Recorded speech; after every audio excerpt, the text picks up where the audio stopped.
అక్రమ కట్టడాలను కూల్చడానికి అంటూ తెరమీదికి హైడ్రా సంస్థ అసలు ఉద్దేశం ప్రతిపక్ష నాయకులను వేధించడానికి, రియల్ ఎస్టేట్ సంస్థలను బ్లాక్మెయిల్ చేయడానికి అని పలువురు అనుమానిస్తున్నారు. రేవంత్ సర్కార్ చర్యలు కూడా ఆ అనుమానం నిజం చేసేలా ఉన్నాయి. సంస్థ పెట్టిన నెలలోపే 2 ప్రతిపక్ష పార్టీలకు చెందిన భవంతుల మీద హైడ్రా చర్యలకు ఉపక్రమించింది. అదే సమయంలో సోషల్ మీడియాలో డజన్ల కొద్దీ కాంగ్రెస్ నాయకులు అక్రమంగా ఎఫ్టీఎల్ బఫర్ జోన్లలో కట్టుకున్న ఫామ్ హౌజ్ల వివరాలు బయటికొచ్చాయి.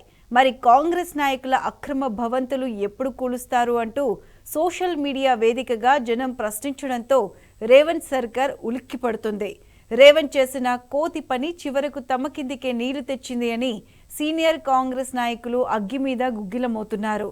రేవంత్ పిచ్చి పనుల వల్ల కాంగ్రెస్ సర్కార్కు చెడ్డ పేరు వస్తుందని కాంగ్రెస్ నేతలు భావిస్తున్నారు. దీంతో కాంగ్రెస్ నేతలంతా హైకమాండ్కు ఫిర్యాదు చేసేందుకు సిద్ధమవుతున్నారు.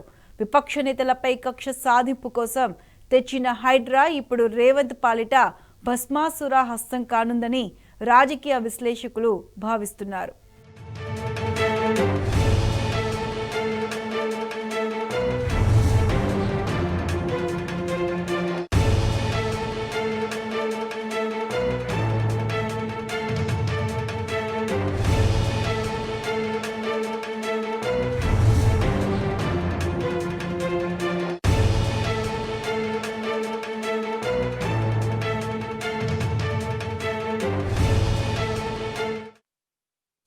అక్రమ కట్టడాలను కూల్చడానికి అంటూ తెరమీదికి హైడ్రా సంస్థ అసలు ఉద్దేశం ప్రతిపక్ష నాయకులను వేధించడానికి, రియల్ ఎస్టేట్ సంస్థలను బ్లాక్మెయిల్ చేయడానికి అని పలువురు అనుమానిస్తున్నారు. దీనికి సంబంధించి పూర్తి అప్డేట్స్ మా ప్రతినిధి గణేష్ అందిస్తారు. గణేష్, చెప్పండి. జిహెచ్ఎంసీ పరిధిలో ఇప్పటి వరకు చూసుకున్నట్టయితే ఈవీడీఎం కి సంబంధించిన సంస్థను ఏర్పాటు చేయడం జరిగింది. దాని ముఖ్య ఉద్దేశం ఏంటంటే హైదరాబాద్ లో అనుకోకుండా వచ్చే వరదలు కావచ్చు, ఏదైనా డిజాస్టర్ సంభవించినప్పుడు ఈవీడీఎం తీసుకురావడం జరిగింది. దానికి సంబంధించి under control of GHMC commissioner ఆధ్వర్యంలో ఉండడం జరిగింది. కానీ ఇప్పుడు కాంగ్రెస్ ప్రభుత్వం వచ్చిన తర్వాత ఏదైతే ఇన్ని రోజులు తమకు సంబంధించి ఆస్తులను కూడా పెట్టుకోవాలన్న ఉద్దేశం కొద్ది హైదరాబాద్ లో మిగిలి ఉన్న ప్లేసెస్ కావచ్చు, అలాగే ఇంకా ఎక్కడైనా ప్లేసెస్ ఉన్నాయా అన్న ఉద్దేశం కొద్ది హైడ్రాను తీసుకురావడం జరిగింది అనే ఉద్దేశమే ముఖ్యంగా కనబడడం జరుగుతుంది. ఎందుకంటే బ్లాక్ మెయిలింగ్ రాజకీయాలకు పెట్టింది పేరులాగా ఈ ప్రభుత్వం ఉండడం జరిగింది. కాబట్టి ముఖ్యంగా చూసుకున్నట్టయితే గత కొద్ది రోజులుగానే హైడ్రా పైన కూడా సొంత పార్టీకి సంబంధించిన నేతలే విరుచుకుపడడం జరిగింది. మొదటగా విరుచుకుపడ్డది వారికి సంబంధించిన ఎమ్మెల్యేనే అని చెప్పుకోవచ్చు. ముఖ్యంగా నందగిరి హిల్స్ కు సంబంధించి పార్కు స్థలాన్ని, అంటే దాదాపుగా 2000 స్థలానికి సంబంధించిన పార్కు స్థలాన్ని ఎవరు అంటే కాలనీకి సంబంధించిన వారు కబ్జాకు గురవుతుందని చెప్పడం జరిగింది. కానీ వారికి ఓకే, పార్కు స్థలాన్ని కబ్జా నుంచి కాపాడడం మంచిదే అని అందరూ చెప్తున్నప్పటికీ కూడా అదే పార్కు స్థలానికి సంబంధించి ఎవరైతే కంప్లైంట్ చేయడం జరిగిందో వారి నుంచి ఆ గోడను కట్టడం ద్వారా ఏదైతే నిరుపేదలు ఉన్నారో వారికి తోవ లేకుండా చేయడం జరిగిందని స్థానిక ఎమ్మెల్యే దానం నాగేందర్ చెప్పడం జరిగింది. అప్పటి నుంచి కూడా దానిపైన సీఎంకు ఫిర్యాదు చేస్తామని చెప్పడం జరిగింది. అలాగే జిహెచ్ఎంసీ కమిషనర్ కు తెరవకుండా హైడ్రా కమిషనర్ ఇవన్నీ ఎట్లా చేస్తున్నారని కూడా ఆయన చెప్పడం జరిగింది. మొదటగా కాంగ్రెస్ పార్టీకి సంబంధించిన ఎమ్మెల్యేలే దీంట్లో బాధితులుగా ఉండడం జరిగింది. సెకండ్ గా చూసుకున్నట్టయితే వారికి మిత్రపక్షమైన ఎంఐఎం కు సంబంధించిన నేతలకు సంబంధించి అటు ఏదైతే రాజేంద్ర నగర్ కు సంబంధించిన కాన్స్టిట్యున్సీ లో చెరువును ఆక్రమించుకొని కొన్ని లేఅవుట్ వేశారన్న ఉద్దేశం కొద్ది అక్కడ అక్రమ కట్టడాలని 6 అంతస్తుల బిల్డింగ్ ను కూల్చడం జరిగింది. ఆ లేఅవుట్ అంతా కూడా అక్రమమే అని చెప్పడం జరిగింది. సో దీనికి సంబంధించి కూడా అక్కడ ఉన్న ఎమ్మెల్యే ముబీన్ అలాగే కార్పొరేటర్లను కూడా షాద్నగర్ కు సంబంధించి నియోజకవర్గంలో ఉన్న కేశంపేట వరకు కూడా తరలించడం జరిగింది. సో ఎంఐఎం కావచ్చు, అలాగే వీళ్ళందరూ కూడా టోటల్ గా చూసుకున్నట్టయితే చెరువులను కాపాడండి ఇవన్నీ చెప్పడం జరుగుతుంది. కానీ ఇప్పుడు చూసుకున్నట్టయితే కాపాడడం మంచిదే, కానీ ఇప్పుడు రాజకీయంగా దీనికి చుట్టుకోవడం జరిగింది. మొత్తంగా చూసుకుంటే టార్గెటెడ్ గా హైడ్రా పనిచేస్తుందని చెప్తున్న నేపథ్యం. ఎందుకంటే అర్ధరాత్రి 12 గంటలు కావచ్చు, తెల్లారే ముందు 3 గంటల ప్రాంతాలకు బుల్డోజర్లు వేసుకొని వెళ్ళి అక్కడ ఎవరూ తెలియకుండా, ఎవరికి వితౌట్ నోటీస్ ఇవ్వకుండా వారందరూ కూల్చివేయడం జరుగుతుంది. ఎవరైనా అడిగినప్పుడు మేము ఇంతకుముందే నోటీసులు ఇచ్చాము అని కూడా చెప్తున్న సందర్భం కనబడుతుంది. ఏదైతే చెన్నానగర్ కావచ్చు, బౌరంపేటలో కావచ్చు, మల్లంపేటలో బాచుపల్లి ఏరియాలో కూల్చిన ఏవైతే ఉండడం జరిగిందో వాళ్ళందరూ కూడా హెచ్ఎండిఏకి సంబంధించిన పర్మిషన్లు తీసుకున్నాము, మేము అందరం కూడా ఇరిగేషన్ కి సంబంధించిన ఎన్ఓసీలు కూడా జారీ అయ్యాయి. జారీ అయిన తర్వాతనే స్థానికంగా ఉన్న మున్సిపాలిటీలు కావచ్చు, హెచ్ఎండిఏ నుంచి కూడా తాము అనుమతులు తీసుకున్నామని, ఇప్పుడు మీరు సడన్ గా వచ్చి మా డాక్యుమెంట్స్ వెరిఫికేషన్ చేయకుండా డైరెక్ట్ గా కొట్టేయడం ఏంటి అని కూడా చెప్పిన నేపథ్యం. ఎందుకంటే మరి వారు వందల కోట్ల రూపాయలను వారందరూ కూడా డబ్బులు పెట్టి వారందరూ కూడా కొనుక్కొని అపార్ట్మెంట్స్ కావచ్చు, ఏదైతే ఇండిపెండెంట్ హౌసెస్ కట్టుకున్నప్పుడు స్థానికంగా ఎవరైతే పర్మిషన్ ఇష్యూ చేశారో ఇరిగేషన్ కి సంబంధించి ఎఫ్టీఎల్ అని అంటే ఎఫ్టీఎల్ కి సంబంధించిన ఇరిగేషన్ అధికారి ఏదైతే ఏసీ కావచ్చు, ఏఈ కావచ్చు, డిఈ కావచ్చు ఎవరైతే ఉండడం జరిగిందో వారే ఇరిగేషన్ కి సంబంధించిన ఎన్ఓసి విడుదల చేయడం జరిగింది. దానికి సంబంధించి స్థానికంగా ఉన్న హెచ్ఎండిఏ కావచ్చు, జిహెచ్ఎంసీ కావచ్చు, ఏదైతే అర్బన్ లోకల్ బాడీ ఉందో వారు అనుమతులు ఇవ్వడం జరుగుతుంది. అట్లాంటప్పుడు వాళ్ళు కోర్టుకెళ్లే అవకాశం కూడా ఇవ్వకుండా కూల్చడం ఎంతవరకు సమంజసమని అక్కడ ఏదైతే గండిపేటకు సంబంధించిన వాసులు కావచ్చు, అలాగే నిన్న ఏదైతే రాజేంద్ర నగర్ కాన్స్టిట్యున్సీకి సంబంధించి కావచ్చు, బాచుపల్లిలోకి సంబంధించిన వారందరూ కూడా అదే చెప్పడం జరుగుతుంది. తమకు హెచ్ఎండిఏకి సంబంధించిన పర్మిషన్స్ కూడా ఉన్నాయి, ఇప్పుడు కూల్చడం జరిగింది, మరి మేము ఎవరికి చెప్పుకోవాలని కూడా చెప్తున్న సందర్భం ఉంది.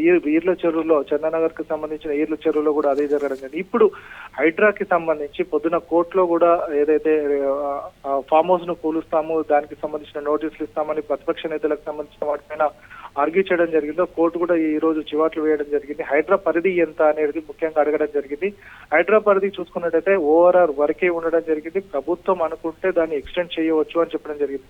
ముందస్తుగా జిహెచ్ఎంసీకి సంబంధించి చూసుకున్నట్టయితే జిహెచ్ఎంసీ యాక్ట్ లో హైడ్రా అనేదే లేదు.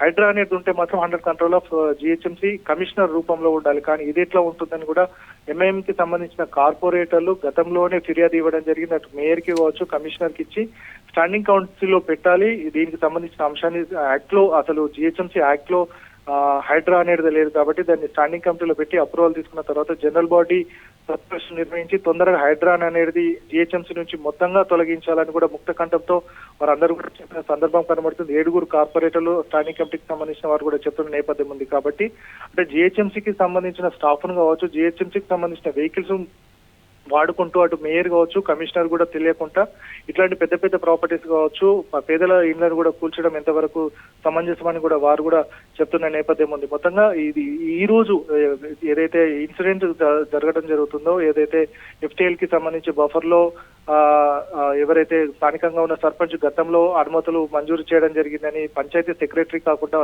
సర్పంచ్లు ఎలా చేస్తారని కూడా చెప్పడం జరుగుతుంది. కానీ దీనికి మొత్తంగా చూసుకున్నట్టయితే ఈ రోజు అటు రెవెన్యూ మినిస్టర్ ఉన్న పొంగులేటి శ్రీనివాస్ రెడ్డికి సంబంధించింది అయితే మాత్రం హిమాయత్ సాగర్ కి సంబంధించి బఫర్ అది ఏదైతే ఎఫ్టీఎల్ లోనే నీళ్లలోనే కనబడుతుంది. చాలా మందికి సంబంధించి ఎవరైతే ఈ రోజు బీఆర్ఎస్ వర్కింగ్ ప్రెసిడెంట్ కేటీఆర్ గారు చెప్పిన పేర్లు అయితే ఉన్నాయో వారందరి కూడా లైన్ గా కూడా ఇదైతే ఎక్కడైతే కేటీఆర్ గారికి సంబంధించిన లీజు కు సంబంధించిన ప్రాపర్టీ ఏదైతే ఉందో అది జనవాడకు సంబంధించి మిర్జాక అది చాలా దూరంలో ఉండడం జరుగుతుంది. కానీ వీరైతే మంత్రులుగా చెప్పుకుంటున్న వారు కాంగ్రెస్ పార్టీకి సంబంధించిన వారందరికీ సంబంధించి కూడా అది ఆనుకోనే ఏదైతే వాటర్ కి ఆనుకోనే వీరందరికీ సంబంధించిన ప్రాపర్టీస్ ఉండడం జరిగింది. ఏదైతే ఎఫ్టీఎల్ లో కావచ్చు, బఫర్ లో ఉంటే కొట్టాలి, కానీ వీరందరికీ సంబంధించిన ప్రాపర్టీస్ కూడా ఉండాలని జరిగింది అని చెప్పిన నేపథ్యం కూడా కనబడుతుంది. ఇప్పుడు అంతా కూడా కాంగ్రెస్ పార్టీకి చెందిన సొంత పార్టీ నేతలకు అందరు కూడా అంటున్నారు. ఎందుకంటే భస్మాసుర హస్తం లాగా అయిపోయింది. ఎవరైతే మేము తీసుకొచ్చుకొని పెట్టుకున్నామో వారే మన మీద అది మనకే భస్మాసుర హస్తం లాగా అయిందని చెప్తున్న నేపథ్యం కనబడుతుంది. చాలా మట్టుకు కూడా ఏదైతే పెద్దలకు సంబంధించి వారికి సంబంధించిన అనుమతులు లేకుండా చేపట్టిన చెరువు కుంటల్లో కావచ్చు, చెరువులో కానమెట్ లాంటి ప్రాంతాల్లో చేపట్టిన అక్రమ నిర్మాణాలకు సంబంధించి చెరువులోనే వెళ్తాయని కూడా ఏదైతే హైడ్రా కమిషనర్ రంగనాథ్ కి చెప్పినప్పుడు ఆయన కూడా మాకు కంప్లైంట్ రాలేదు, కంప్లైంట్ వస్తే చూస్తామని చెప్తున్న సందర్భం. ఎందుకంటే మీడియాలో చాలా చోట్ల కూడా వీటికి సంబంధించి చెరువులను ఆక్రమించారని చెప్తున్న నేపథ్యం ఉన్నప్పటికీ కూడా ఆయన పట్టించుకోలేదు. ఎందుకంటే కంప్లైంట్ వస్తే పట్టించుకుంటామంటున్నారు.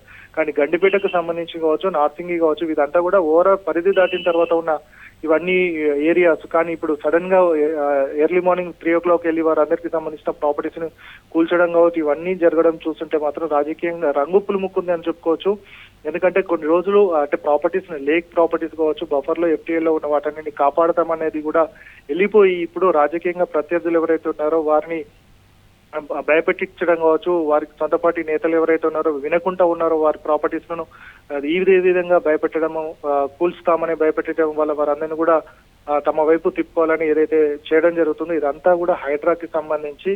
హైడ్రా అనేది ఈ బ్లాక్మెయిలింగ్ రాజకీయాలకే పాల్పడుతున్నట్టు చెప్పడం జరుగుతుంది. నిన్న గత 2 రోజులుగా భారీ వర్షం కురిసినప్పటికీ గతంలో ఈవీడీఎంలో డిఆర్ఎఫ్ ఏదైతే ఉందో రోడ్ల మీద పనిచేస్తున్నారా లేదా కానీ పని మాత్రం వారంతా కనబడేది. కానీ ఇప్పుడు చూసుకున్నట్టయితే మాత్రం ఎక్కడా కూడా 2 రోజుల నుంచి చూస్తుంటే వాళ్ళు కూల్చివేతల మీదనే ఉన్నారు, బ్లాక్మెయిలింగ్ రాజకీయాలకే పాల్పడుతున్నారు. కానీ ఎక్కడా కూడా ఏదైతే హైడ్రాకి సంబంధించిన వ్యక్తులు ఎక్కడా కూడా రోడ్ల మీద మ్యాన్ హోల్స్ కావచ్చు ఎక్కడ కూడా పనిచేసిన పాపన పోలేదంటే వీరంతా కూడా ఏ విధంగా దీనికి సంబంధించి ఒక ప్లాన్ ప్రకారం ముందుకెళ్తున్నారు అని తెలుసుకోవచ్చు. గతంలో ఈవీడీఎం మొత్తం కూడా వర్షం కురిసినప్పుడు మ్యాన్ హోల్స్ కావచ్చు ఎక్కడైతే వాటర్ స్టాగ్నేట్ ఉందో అన్ని పైన కూడా పనిచేసేవారు. కానీ ఇప్పుడు ఎక్కడ కూడా ఆ పరిస్థితి లేదు. ఎందుకంటే కొద్ది అంటే గంటల్లో కొట్టిన వానకే హైదరాబాద్ అంతా అతలకుతలం కావడానికి కూడా అంటే పనిచేసేవారు లేరు, ట్రాఫిక్ మెయింటెనెన్స్ లేదు. హైడ్రాలో కూడా మరొక విషయం ఏంటంటే హైడ్రా లాస్ట్ విషయం కూడా ఉంది, ట్రాఫిక్ మెయింటెనెన్స్ అని ఉంది. ఎందుకంటే హైదరాబాద్ ఓఆర్ఆర్ వరకు కాబట్టి ఓఆర్ఆర్ నుంచి ఇంటర్నల్ సిటీకి రావడం జరిగే ప్లేసెస్ అన్ని కూడా ట్రాఫిక్ మేనేజ్మెంట్ చేస్తామని చెప్పిన నేపథ్యం కూడా స్పష్టంగా జీవో కాపీలో జీవో 99 లో ఉండడం జరిగింది. కానీ ఆ జీవో ప్రకారం కూడా ఏమీ లేదు. వారు చేస్తున్నది ఒకటే, ఏదైతే రాజకీయంగా ప్రత్యర్థులు ఎవరైతే ఉన్నారో వారి ప్రాపర్టీస్ ను డిమాలిషన్ చేయడం కావచ్చు, వారిని భయపెట్టించడం కావచ్చు, వారిని రాజకీయంగా ఎదుగుదల లేకుండా చేయడం అనేది మాత్రమే హైడ్రా ఎజెండాగా మారిందని కూడా సొంత పార్టీ నేతలు కావచ్చు, ప్రతిపక్షాలు కావచ్చు, ప్రజలు కూడా అంటున్న సందర్భాలు ఉంది. ఇంకొక విషయం ఏంటంటే ఇప్పుడు ఇక్కడి విషయమే కాదు, తెలంగాణ వ్యాప్తంగా కూడా ఒక విషయం వెళ్ళిపోయింది.